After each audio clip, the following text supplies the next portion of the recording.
What up? This is Rama Screen covering movies, TV, and entertainment, and here's my review of Netflix's new limited series, The Witcher Blood Origin. Hey, before you watch my review, please subscribe to my channel, press that like button, ring that bell, so you can get notified whenever I post new videos. Let's rock this! First up, I would like to say thank you to Netflix for granting me the screeners to this entire new mini-series. They've asked me to not spill spoilers, therefore this review is spoiler-free. I repeat, there are no spoilers in this video review. Alrighty, so let's get right to it.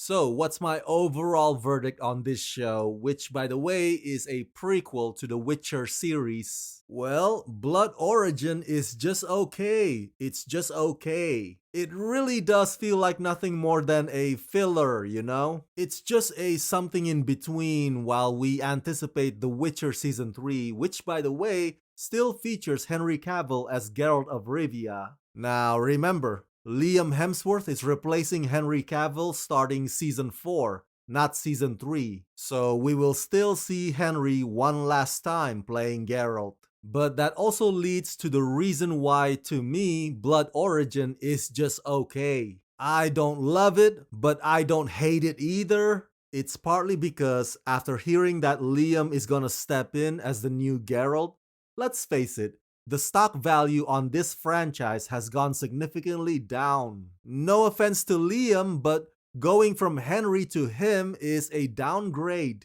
Yes, Blood Origin has a very diverse cast and a solid revenge story, even though the ragtag team is the most commonly used go-to storytelling formula. But like I said, it's just a filler. Otherwise, this year, we would not have any Witcher anything. And the news about Liam Hemsworth just decreases my enthusiasm, something that this miniseries cannot fix nor heal. That said, do I still recommend Blood Origin? Yes, but mostly for those of us who are not familiar with either the books or the video games, because I find a lot of the information in Blood Origin to be helpful. And this show is designed particularly for that purpose. Written and showrun by Declan DeBarra and directed by Sarah O'Gorman and Vicky Jewson, The Witcher Blood Origin is set in an elven world 1200 years before the world of The Witcher. Blood Origin will tell a story lost to time, the creation of the first prototype Witcher, and the events that lead to the pivotal conjunction of the spheres, when the world of monsters, men, and elves merge to become one. Starring Sophia Brown and Lawrence O'Forain as Ailey and Fiol, two warriors estranged from their opposing clans, Michelle Yeoh as Cian, a sword master, the last of her tribe, Mirren Mack as Princess Merwin, Lenny Henry as Chief Sage Balor, Joey Beatty as Jaskier, and Minnie Driver as Senshai. Boy, I sure hope I pronounced those character names correctly. Anyway, there are a total of 4 episodes in this prequel, and Jaskier only shows up in the beginning parts, so he's not much of a comic relief in this one. Jaskier is in charge of documenting the story of the fellowship of a few elves, mages, and a dwarf hell-bent on exacting revenge. And on the antagonist side, you have the princess and her mage as well. And without revealing too many details, the power struggle drama on that side is pretty straightforward. In fact, nothing about this show is all that complicated. Even its attempt at surprising you is conventional at best. As far as the performances, adequate is the adjective I'd use to describe them. I mean, with the exception of the busy bee Michelle Yeoh, who keeps popping up everywhere these days, I don't recognize the rest of this ragtag band of misfits, but these actors play their roles quite nicely as expected, and they seem very genuine and committed, especially the little person. She is a firecracker, a scene stealer, and somebody whom you do not want to upset.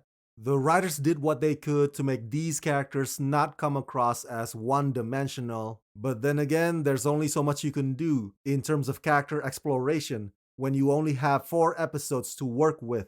But the pacing, the structure, and the build-up are excellent. The fights, the bonding, hell, even the romance are formulaic but warranted. Now, the reason why I said that this prequel is helpful is because for those of us who are not Witcher nerds, Blood Origin shows you how the prototype Witcher came to be, how the conjunction of the spears really work, and the various worlds that the monoliths can lead to. So, for those of us who may have previously had questions about this concept or that concept in the main The Witcher series, well, The Witcher Blood Origin is here to provide some of those answers, or at least some context to help us understand a little better. Episode 4, When Shit Hits the Fan and All Hell Breaks Loose, is perhaps my favorite episode because the victory and the suffering of their climactic journey are deeply felt. So yeah, overall, The Witcher Blood Origin is a bit of a mixed bag, but I'm leaning more towards it being not so bad, which is the lowest bar of praise that I can give this show. If you watch it, you'll be entertained by this adult-centric adventure, and if you don't watch it, you'll live. Believe me, once the end credits rolled, I was like, that was fine. Okay, check please. Next.